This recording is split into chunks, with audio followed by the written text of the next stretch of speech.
வணக்கம் ஜோதிட நண்பர்களே. 2025 அக்டோபர் மாத கிரக அமைப்புகளின்படி ரிஷபராசிக்கான பலன்கள். கிரக சஞ்சாரங்களின்படி இந்த மாத அமைப்புன்னு பார்த்தோம்னா, சூரியன் மற்றும் சுக்கிரன் ரெண்டுமே மாதத்தின் பிற்பகுதியில் நீச்சகதி அடையும். இருந்தாலுமே குருவின் பார்வையோடும் செவ்வாயோட சேர்க்கையோடும் தான் இந்த அமைப்பு இருக்கும். அதனால் இந்த நீச்ச அமைப்பு அப்படிங்கிறது பெரிய அளவில் தாக்கத்தை ஏற்படுத்தாது. பட் இருந்தாலுமே இது வானியல் ரீதியாக காற்றின் வீரியத்தை அதிகம் ஏற்படுத்தும். அதனால் இந்த மாதம் பார்த்தீங்கன்னா இந்த சைக்ளோன் மாதிரியான விஷயங்கள், புயல் காற்று, சுழல் காற்று அப்படிங்கிற மாதிரியான விஷயங்கள் சில இடங்களில் அதனுடைய வீரியத்தை காட்டலாம். ஸோ பொதுவான வகையில் இந்த விஷயங்கள் தான் கொஞ்சம் டிஸ்டர்பன்ஸாக இருக்கும். மற்றபடி மற்ற எல்லா விஷயங்களுமே நார்மலாக தான் இருக்கும். அண்ட் ரிஷபராசிக்கு இந்த மாதம் உங்களுடைய ராசிநாதன் ராசிக்கு 4ஆம் இடத்திலிருந்து 5ஆம் இடத்துக்கு பயிற்சி ஆகிறாங்க. உங்களுடைய ராசிநாதன் இந்த மாதத்தின் பிற்பகுதியிலிருந்து நீச்சகதியும் சனியினுடைய பார்வையும் பெறுறாங்க. தவிர மற்ற கிரகங்களுடைய அமைப்புகளும் உங்களுக்கு பார்ஷியலாக தான் வேலை செய்யும். அதாவது முழுமையான பாசிட்டிவ்னு சொல்ல முடியாது, முழுமையான நெகட்டிவ் அப்படின்னு சொல்லிட முடியாது. ஸோ ரிஷபராசிக்காரங்களுடைய அமைப்பு இந்த மாதம் கொஞ்சம் மந்த நிலைகளில் தான் இருக்கும். இப்போ ரிஷபராசிக்காரங்களுடைய மனமானது பழைய விஷயங்களை நோக்கி அசை போட ஆரம்பிக்கும். பெருசாக எந்த ஒரு விஷயங்களையுமே ஈடுபாடுகள் அப்படிங்கிறது இருக்காது. எல்லாமே கடமைக்கு அப்படிங்கிற வெறுமனே நிலைகளில் செயல்பட்டு வருவாங்க. ஆழ்ந்த சிந்தனைகளோடு இருந்து வருவாங்க. தத்துவார்த்தமான விஷயங்கள்ல ஈடுபாடுகள் அதிகரிக்கும். எல்லாத்துலேயுமே ஒரு விதமான பொறுமை, அமைதி, நிதானம் அப்படிங்கிறது இருக்கும். பட் அதுவே மற்றவங்க சம்பந்தப்பட்ட விஷயங்கள், காரியங்கள் வரும்போது கொஞ்சம் தேவையில்லாத டென்ஷன், அலைச்சல்கள் அதிகமாக இருக்கும். அதாவது சாது மிரண்டா காடு கொள்ளாது அப்படின்னு சொல்லுவாங்க. அந்த மாதிரி தான் ரிஷபராசிக்காரங்கள் மேலோட்டமாக பார்ப்பதற்கு ரொம்பவுமே பொறுமையாகவும் இயல்பான நிலைகளும் தான் இருந்துட்டு வருவாங்க. யதார்த்தமாக யாரோ ஏதாவது ஒன்று சொல்லுவாங்க, அதற்கே பார்த்தீங்கன்னா இவங்க சீரும் பாம்பாக மாறுவாங்க. ஸோ ரிஷபராசியினோட அமைப்பே பார்த்தீங்கன்னா என்னதான் பொறுமையாக இருந்தாலும் சடனாக ட்ரிகர் ஆகக்கூடிய அமைப்புகளும் இருந்துகிட்டு தான் இருக்கு. அதனால ரிஷபராசிக்காரங்க உங்களுடைய சின்ன சின்ன சங்கடங்களை பெரிதுபடுத்தாமல் இருந்துக்கிட்டீங்கன்னா அதுவே உங்களுக்கு சிறப்பான அமைப்பை கொடுக்கும். அதனால டென்ஷன் ஆகிறதுல தப்பு இல்லை. பட் டென்ஷன் ஆனதுக்கு அப்புறமும் அதை வளர்க்காமல் இருக்கிறது உங்களுக்கு சிறப்புகளை கொடுக்கும். இல்லாத பட்சத்தில் வேண்டாத விரோதமாக பேச்சுவார்த்தைகள், தேவையில்லாத சங்கடங்கள் அப்படிங்கிற தவிர்க்க முடியாதாக இருந்துகிட்டு இருக்கும். அதனால ரிஷபராசிக்காரங்க இந்த மாதிரியான விஷயங்கள்லாம் கொஞ்சம் சுதாரிச்சிருக்க வேண்டியது அவசியமாக இருக்கு. மற்றபடி ரிஷபராசிக்காரங்க இந்த மாதம் ரொம்பவுமே அமைதியாக, பக்குவமாக இருக்கத்தான் விருப்பப்படுவாங்க. அவங்க கிட்ட பெருசா எந்த ஒரு ஆக்டிவிட்டிஸும் எதிர்பார்க்க முடியாது. ஒரு இயல்பான நிலைகள்ல எல்லா விஷயங்களும் செஞ்சுக்கிட்டு வருவாங்க. பேச்சுவார்த்தைகள் சம்பந்தப்பட்ட விஷயங்கள்ல புத்தி சாதுரியம் அதிகமாக இருக்கும். பட் அதே நேரம் தேவையில்லாத வாக்குவாதங்களை கொஞ்சம் தவிர்த்துக்கிறது நல்லது. ஏன்னா இருக்க இடம் கொடுத்தா மடத்தை பிடிச்ச கதைன்னு சொல்லுவாங்க. அந்த மாதிரி பேச்சுவார்த்தைகளால சில சங்கடங்களை பார்க்க வேண்டியதாக இருக்கும். அதனால அந்த பேச்சுவார்த்தைகள் அளவான நிலைகளை கடைபிடிச்சுக்கிறது நல்லது. புதிய விஷயங்கள், காரியங்கள் ஒரு அளவான நிலைகளோடு நன்மைகள் எதிர்பார்க்கலாம். உங்களுடைய முயற்சிகள்ல நல்ல பலன்களை எதிர்பார்க்கலாம். பட் பெரிய அளவில் எதுவும் ரிசல்ட் கொடுக்காது. ஏதோ முதலுக்கு மோசப்படல அப்படிங்கிற நிலைகளில் நீங்கள் இருக்கக்கூடிய விஷயங்களை நல்ல பலன்களை பார்த்து வருவீங்க.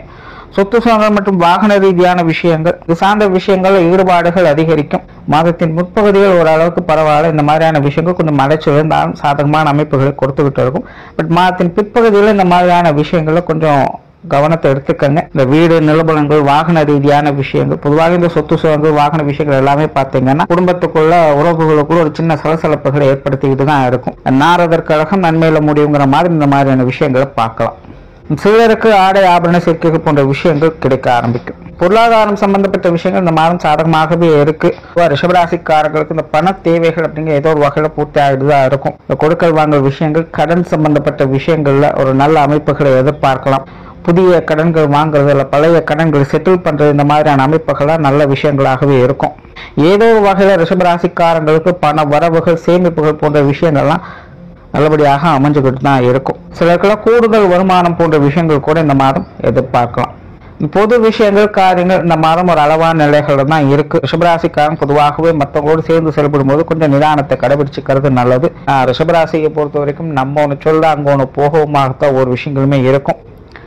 நம்ம ஒரு அர்த்தத்தில் சொல்லியிருப்போம், ஆனால் மற்றவங்க வேற ஒரு அர்த்தத்தில் புரிஞ்சுக்குவாங்க. அதனால கொஞ்சம் கான்ட்ரவர்சியலான விஷயங்களாகத்தான் இருக்கும். ஆகையினால பொது விஷயங்கள், காரியங்கள், வெளி விஷயங்கள், காரியங்கள் அல்லது மற்றவங்க சம்பந்தப்பட்ட விஷயங்கள், காரியங்கள்னு வரும்போது கொஞ்சம் நிதானத்தோடு இருக்கிறது நல்லது.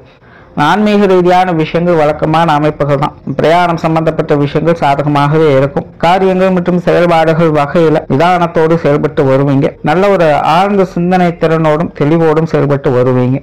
உங்களுடைய தனிப்பட்ட காரியங்கள் மற்றும் செயல்பாடுகள் வகையில் ஒரு நல்ல மாற்றங்களை இந்த மாதம் எதிர்பார்க்கலாம். குடும்ப விஷயங்கள் காரியங்கள் இந்த மாதம் விபரீத யோகம் அப்படின்னு சொல்லக்கூடிய நிலைகளை செயல்பட்டு வரும். அதாவது குடும்ப விஷயங்கள் காரியங்கள் தனிப்பட்ட முறையில பார்க்கும்போது பெருசா எந்த ஒரு குற்றம் குறையும் சொல்றதுக்கு இல்லை. எல்லாமே ஒரு நார்மலான விஷயங்களாகத்தான் போய்கிட்டு இருக்கும். ஆனா தனிப்பட்ட முறையில ரிஷபராசிக்காரங்க குடும்ப விஷயங்கள் காரியங்கள் வரும்போது கொஞ்சம் கான்ட்ரவர்சியலாக செயல்பட்டு வருவாங்க. இது குடும்ப உறவுகளோடு சின்ன சின்ன மன கருத்து வேற்றுமைகள் உண்டாக்கிட்டு இருக்கும். ஸோ இந்த மாதிரியான விஷயங்களை பெருசுபடுத்தாமல் இருக்கிறது நல்லது. மற்றபடி குடும்ப வாழ்க்கை அப்படிங்கிற இந்த மாதம் சமாளிக்கக்கூடிய நிலைகளை தான் இருக்கு. பெற்றோர்கள் சம்பந்தப்பட்ட விஷயங்கள் வழக்கமான நிலைகளை எதிர்பார்க்கலாம். வழக்கமான நிலைகளோட பெற்றோர்கள் ஆதரவும் அரவணைப்பும் கிடைக்கப்பட்டு வருவீங்க. உடன்பிறப்புகள் சார்ந்த விஷயங்களும் அப்படித்தான். கணவன் மனைவி உறவுகள் திருமண வாழ்க்கை இதெல்லாமே ஒரு அளவான நிலைகளை தான் இருக்கும். அதாவது வாழ்க்கை துணையானவங்க சந்தோஷத்தையும் கொடுப்பாங்க, சங்கடத்தையும் கொடுப்பாங்கங்கிற நிலைகள் தான். அதனால கணவன் மனைவி உறவுகளுக்குள்ள சூழ்நிலை சந்தர்ப்பத்துக்கு தகுந்த மாதிரி கொஞ்சம் மனசரிச்சு போய்க்கிறதுனால முடிஞ்ச அளவுக்கு இந்த வாக்குவாதங்களை வளர்த்துக்காதீங்க. சிலருக்கு வாழ்க்கை துணையின் வகையில் தேவையில்லாத விரயங்கள் அலைச்சல்கள் போன்ற விஷயங்கள் அதிகரிக்கலாம். அல்லது உற்றார் உறவினர்கள் நண்பர்கள் வகையில் தேவையில்லாத அலைச்சல்கள் சங்கடங்கள் போன்ற விஷயங்கள் கணவன் மனைவி உறவுகளுக்கு ஏற்படலாம். இவங்க இப்படி சொன்னாங்க அவங்க அப்படி சொன்னாங்கன்னு ஏதாவது ஒரு இம்சைகளை கொடுத்துட்டு போயிடுவாங்க. ஸோ இந்த மாதிரி சின்ன சின்ன சங்கடங்கள்லாம் பெருசாகாம பார்த்துக்கங்க. ரிஷபராசிக்கு இந்த திருமண அமைப்புகள் புத்திர பாக்கிய அமைப்புகள் ஓரளவுக்கு சாதகமாக இருக்கு. குழந்தைகள் சம்பந்தப்பட்ட விஷயங்கள் சுமூகமாக இருக்கும். குழந்தைகள் வகையில் சின்ன சின்ன அலைச்சல்கள் தொந்தரவுகள் இருந்தாலும் குழந்தைகளுடைய விஷயங்கள் காரியங்கள் ஈடுபாடுகள் அதிகரிக்கவே செய்யும். அவங்க வகையில மன மகிழ்ச்சி தரக்கூடிய விஷயங்களை எதிர்பார்க்கலாம். உற்றார் உறவினர்கள் நண்பர்கள் வகையில் ஒரு கலவையான அமைப்புகள் உண்டு. ஆக்சுவலா அவங்க நமக்கு நல்லது செய்யறாங்களா இல்லை கெட்டது செய்யறாங்களா அப்படிங்கிறதே புரியாது. பிள்ளையும் கிளி விட்டு தொட்டிலே மாட்டி வர கதையாகத்தான் இருக்கும். இதனால உறவினர்கள் நண்பர்கள் சம்பந்தப்பட்ட விஷயங்கள் எல்லாமே பார்த்தீங்கன்னா சூழ்நிலை தகுந்த மாதிரி கொஞ்சம் மனுசரிச்சு போய்க்கங்க. மாணவர்களுக்கு கல்வி மற்றும் வித்தை சார்ந்த விஷயங்கள் இந்த மாதம் கொஞ்சம் சாதகமாகவே இருக்கு. பெரும்பாலும் மாணவர்களுடைய தேவைகள் பூர்த்தி ஆகும். மாணவர்கள் கல்வி வித்தைகள் நல்ல ஈடுபாடோடய செயல்பட்டு வருவாங்க.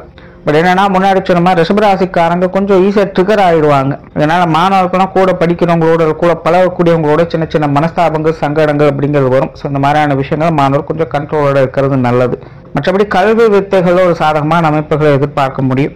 அந்த உடல்நலம் சார்ந்த விஷயங்கள் ரிஷபராசிக்காரங்களுக்கு இந்த மாதம் கவனம் தேவை. உடல்நல ரீதியாகவும் சரி மனநிலையிலும் சரி ரிஷபராசிக்காரங்க இந்த மாதம் கொஞ்சம் மந்த நிலைகளை தான் இருப்பீங்க. ரொம்ப நெகட்டிவான இம்பாக்ட் எல்லாம் கொடுக்காது. பட் இருந்தாலுமே ரிஷபராசிக்காரங்க கொஞ்சம் லேக் ஆகிற மாதிரி தான் ஃபீல் பண்ணுவீங்க. குறிப்பா ரிஷபராசிக்காரங்களுக்கு இந்த உஷ்ண ரீதியான தொந்தரவுகள் அதிகமாகவே இருக்கும். இந்த வயிற்று பகுதிகள் இடுப்பு பகுதிகள் வரக்கூடிய சங்கடங்களை கொஞ்சம் கவனம் எடுத்துக்கோங்க. தொழில் வேலை உத்தியோகம் சார்ந்த விஷயங்கள் பெரும்பாலும் வழக்கமான நிலைகள் தான் இருக்கும். சிலருக்கு இந்த பொருளாதாரம் சம்பந்தப்பட்ட விஷயங்களை சில நல்ல அமைப்புகளை எதிர்பார்க்கலாம். சிலருக்கு பார்த்தீங்கன்னா இந்த ஊதிய உயர்வுகள் சம்பள உயர்வுகள் போன்ற விஷயங்கள் அல்லது ஏதாவது ஒரு வகையில் இன்சென்டிவ் மாதிரியான விஷயங்கள் வியாபாரத்துல சில நல்ல பண வரவுகள் போன்ற விஷயங்கள் எதிர்பாராத வகையில கைக்கு கிடைக்கும். இந்த வாடிக்கையாளர்கள் சம்பந்தப்பட்ட விஷயங்கள் பார்ட்னர்ஷிப் சம்பந்தப்பட்ட விஷயங்கள்லாம் கொஞ்சம் நிதானத்தை கடைபிடிச்சிக்கிறது நல்லது. இவங்க வகையில கொஞ்சம் தேவையில்லாத அலைச்சல்கள் கான்ட்ரவர்சியான விஷயங்கள் அதிகமாக இருக்கும். இந்த விஷயங்கள் கொஞ்சம் நிதானத்தோடு செயல்பட்டுக்கங்க. வெளியூர் மற்றும் வெளிநாடு சம்பந்தப்பட்ட விஷயங்கள் அளவான நிலைகள்ல தான் செயல்படும். அதனால இது சார்ந்த விஷயங்கள் ரொம்ப எக்ஸ்பெக்டேஷனோட இருக்காதீங்க. இது சார்ந்த விஷயங்கள் சூழ்நிலைகள் எப்படியோ அதுக்கு தகுந்த மாதிரி அனுசரிச்சு போய்க்கிறது நல்லது. ஸோ ஒரு ரிஷபராசியை பொறுத்த வரைக்கும் இந்த மாதம் ஒரு அளவான அமைப்புகள் தான் பெரும்பாலும் ஒரு மந்த நிலைகள்ல தான் இருக்கும். உங்களுடைய கோபத்தையும் டென்ஷனையும் கட்டுப்படுத்திட்டீங்கனால இந்த மாதம் சாதகமான விஷயங்களை எதிர்பார்க்கலாம். நன்றி, வணக்கம், வாழ்க வளமுடன்.